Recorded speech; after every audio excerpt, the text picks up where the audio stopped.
dari sisi valuasi ya, kemudian juga harga range untuk harga IPO sendiri juga sudah disebutkan begitu ya, seperti apa tanggapan Anda, Tasya? Oke, pertama kalau kita sebagai pelaku pasar ya dalam melihat saham IPO tentu kita melihat penggunaan dananya ya karena tujuan dari IPO adalah memperoleh modal begitu ya dan kami melihat untuk dana-dananya itu memang mayoritas untuk ekspansi begitu dan memang mayoritasnya juga untuk operasional bisnis perusahaan yang mengarah ke bisnis aspal begitu ya dan saya lihat juga untuk perluasan dan renovasi dari pabrik aspal sendiri gitu. Jadi saya melihat jika ini berjalan lancar, harusnya nanti produksi kan akan meningkat ya dan harapannya ini nanti perusahaan bisa juga menargetkan ke pelanggan-pelanggan yang memang di bidang untuk membangun jalan, kemudian yang berkaitan dengan pembangunan yang membutuhkan aspal begitu ya, sehingga nanti juga akan ada peningkatan penjualan di situ jika ini memang terakselerasi dengan baik.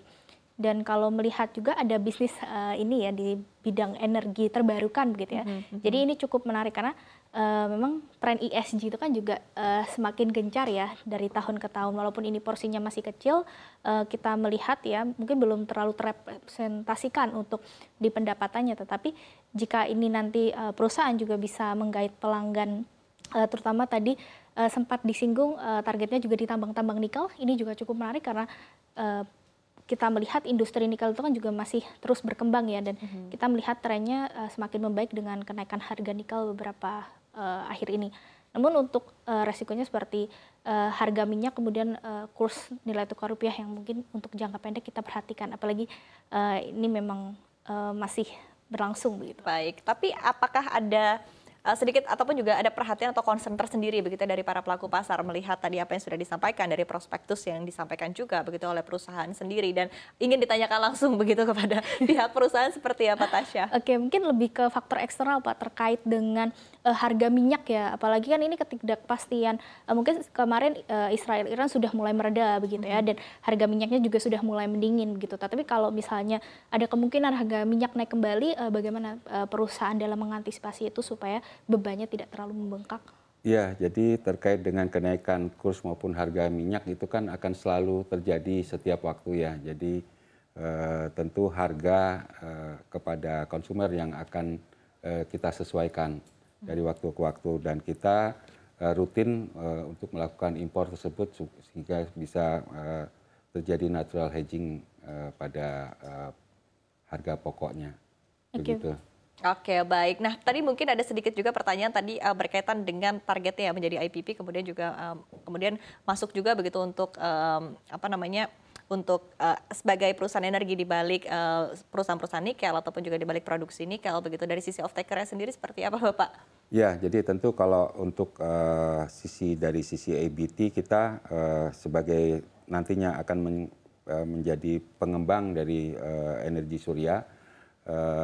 Tentu off-taker-nya adalah PLN itu sendiri dan saat ini sudah dibuka peluang untuk bisnis rooftop ya, di mana pelanggannya adalah industri-industri yang membutuhkan energi surya tersebut. Baik, baik. Baik, nah saya akan kembali ke Tasya ya dari sudut pandang sekali lagi ya analis dari CNBC Indonesia, kemudian juga melihatnya dari sudut pandang mungkin posisi dari para pelaku pasar begitu. Anda melihat positioning di bursa ya terkait dengan perusahaan solar ini seperti apa begitu, kompetisinya dengan peers ataupun juga perusahaan sejenis bagaimana, Tasya? Oke, sebenarnya kalau kita melihat di konstruksi mungkin sudah banyak ya, tetapi kalau di pengaspalan sendiri, kemudian juga perusahaan ada unique value-nya tadi sudah mulai masuk ke EBT, ini bisa menjadi satu poin plus ya dibandingkan dengan kompetitor yang lain begitu kalau saya lihat.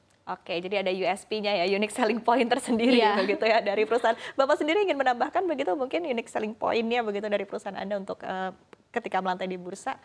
Ya, jadi memang kami ini sebagai perusahaan holding dari beberapa anak usaha, kita akan mengintegrasikan semua kegiatan operasional anak usaha untuk meningkatkan nilai tambah dari Sola itu sendiri.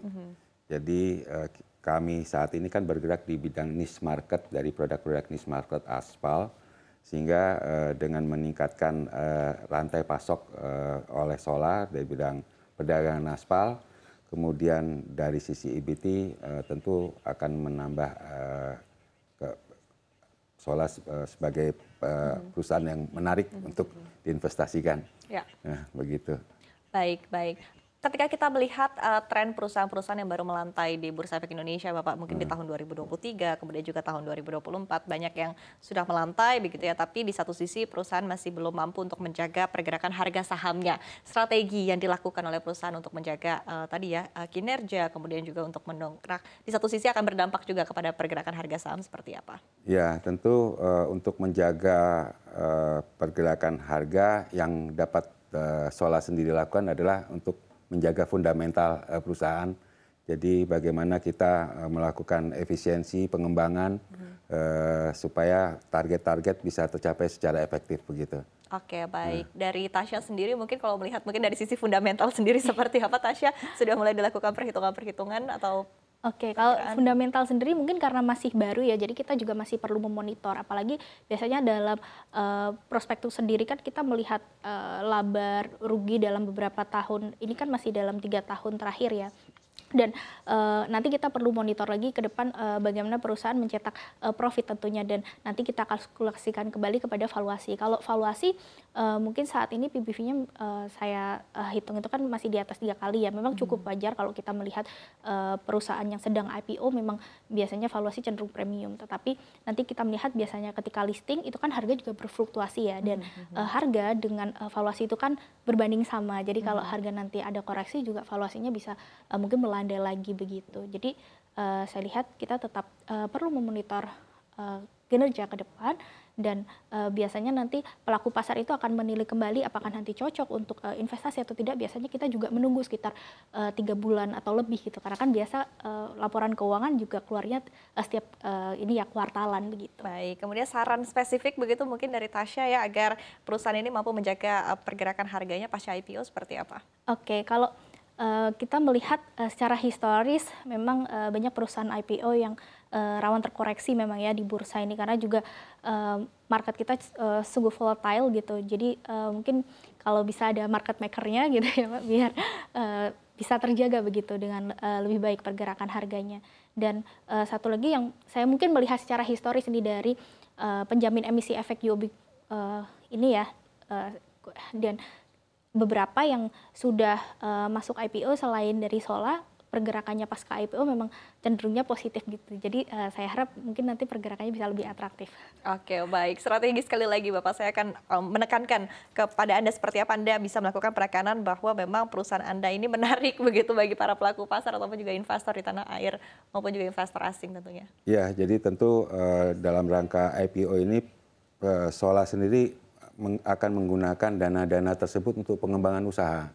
Ya, jadi kita tidak melakukan dana tersebut untuk bayar hutang atau segala macam. Ya, jadi tentu ekspansi yang akan dilakukan dan hasilnya tentu dalam jangka waktu dekat bisa kita peroleh terkait dengan peningkatan fundamental perusahaan.